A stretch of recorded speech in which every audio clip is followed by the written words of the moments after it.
Tuhan sertamu dan sertamu juga. Inilah Injil Yesus Kristus menurut Santo Yohanes. Dimuliakanlah Tuhan. Datanglah seorang yang diutus Allah, namanya Yohanes.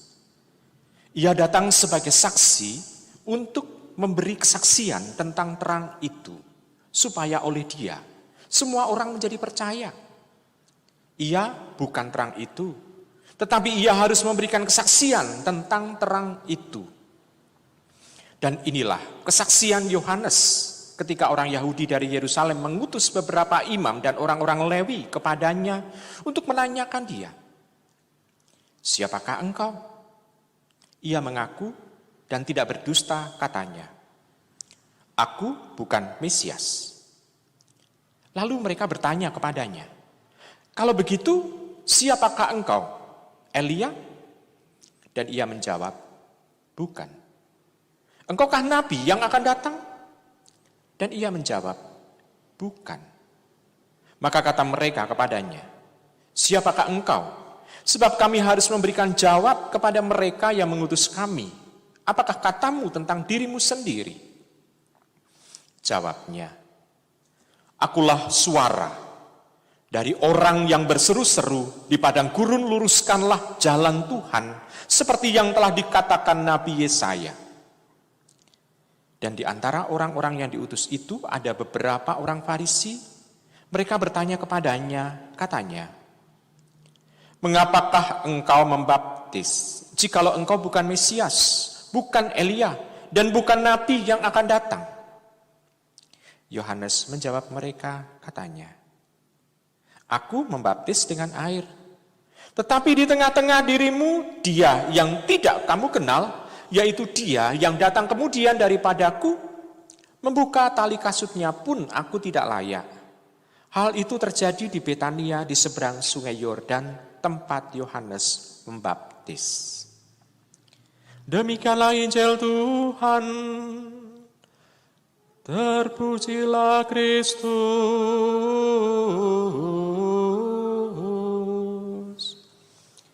Ibu, bapak, saudara, sudah terkasih dalam Yesus Tuhan. Pada awal misa sudah saya katakan bahwa hari ini adalah hari Minggu Sukacita, Gaudete. Di sana mau diungkapkan bahwa yang dinanti-nanti itu sudah dimulai diwartakan oleh Yohanes Pembaptis. Dengan demikian kita bisa melihat bahwa Yohanes Pembaptis itu sebagai pembuka dari Sang Sabda itu sendiri. Dan Yohanes Pembaptis mewartakan pertobatan supaya orang bisa mengalami keselamatan. Yohanes Pembaptis mewartakan nubuat.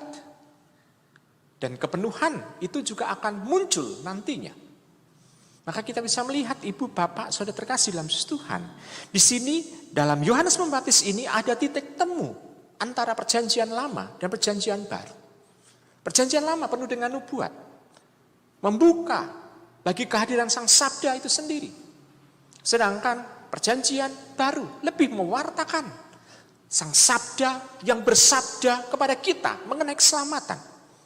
Jadi kita bisa melihat sukacita itu tidak hanya melulu karena kabar dari Sang Keselamatan itu sudah datang, tetapi juga kita bisa melihat bahwa dari masa lampau dan masa kini itu berjumpa.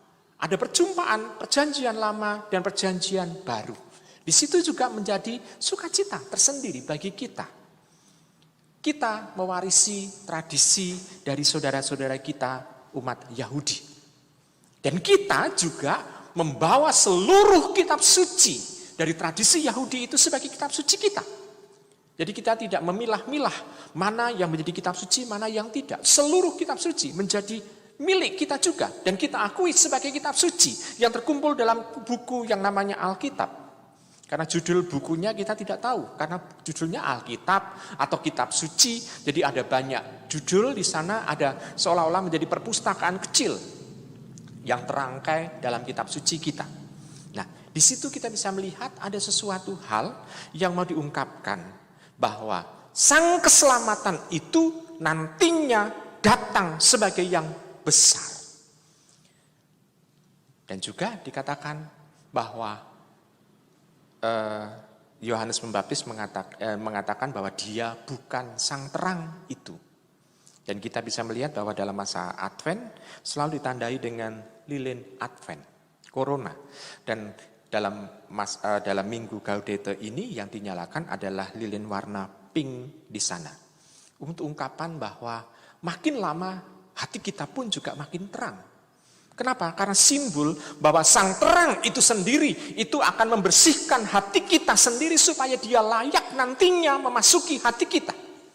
Ini juga sukacita tersendiri dalam diri kita secara pribadi. Jadi tidak hanya kita merasakan sukacita itu sebagai yang jauh, sebagai pengetahuan, tetapi juga hati kita. Dalam hati kita itu sukacita menjadi semakin penuh karena kalau Sang Kristus sendiri itu bertahta di dalam diri kita, maka dia akan mempengaruhi seluruh kehidupan kita. Tetapi caranya itu sudah dituntun dalam bacaan Injil ini, caranya adalah melalui kehidupan Yohanes Pembaptis. Yohanes Pembaptis yang fokusnya melulu kepada Allah, sehingga dia tidak mempedulikan dirinya sendiri. Bahkan keselamatannya pun tidak pernah dia pedulikan. Yang penting adalah sendika dawuh, ngestokaken dawuh, asma dalem Gusti menika ingkang dipun wartosaken. Nah, Ibu Bapak, ini yang sebetulnya yang mau diungkapkan secara penuh bahwa dia hanya mau setia, taat, mendengarkan sabda Tuhan dan dia mewartakannya itu sesuai dengan apa yang disabdakan oleh Tuhan kepadanya. Dia seolah-olah menghilangkan seluruh hasrat keinginan pribadinya semata hanya melulu untuk mau dekat dengan Tuhan dan melakukan apa yang diperintahkan oleh Tuhan. Dan dia setia sampai mati. Nah, ini itu yang harus kita miliki juga. Supaya kabar sukacita itu tidak hanya diwartakan, tidak hanya dalam pikiran kita, tapi juga nantinya bisa kita rasakan. Bisa kita hidupi.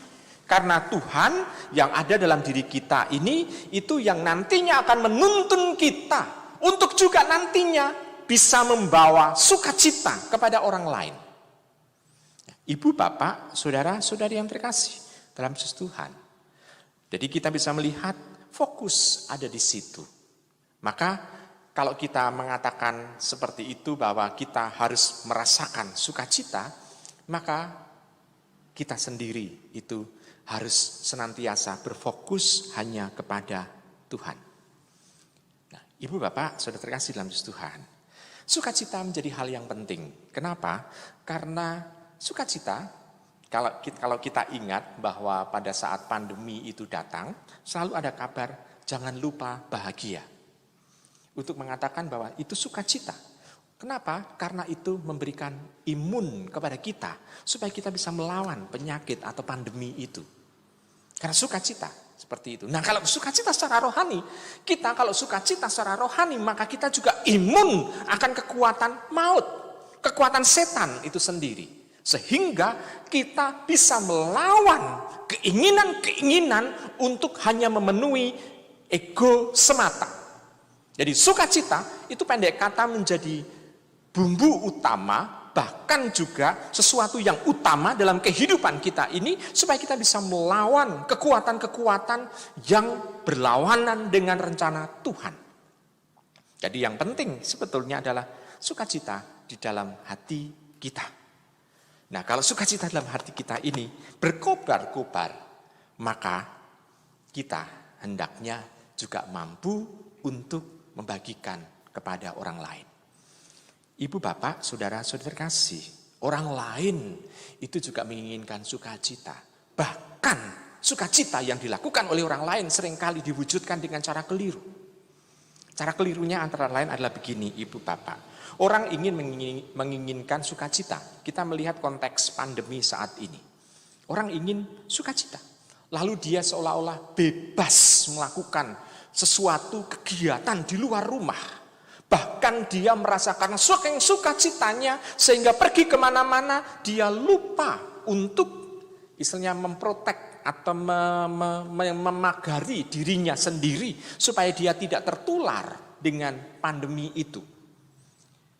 Yang penting dia mengatakan, aku sukacita, pergi ke pasar, bebas, pergi ke mall, bebas, lalu pergi ke tempat-tempat wisata, suk-sukan, merasa bebas karena sukacita.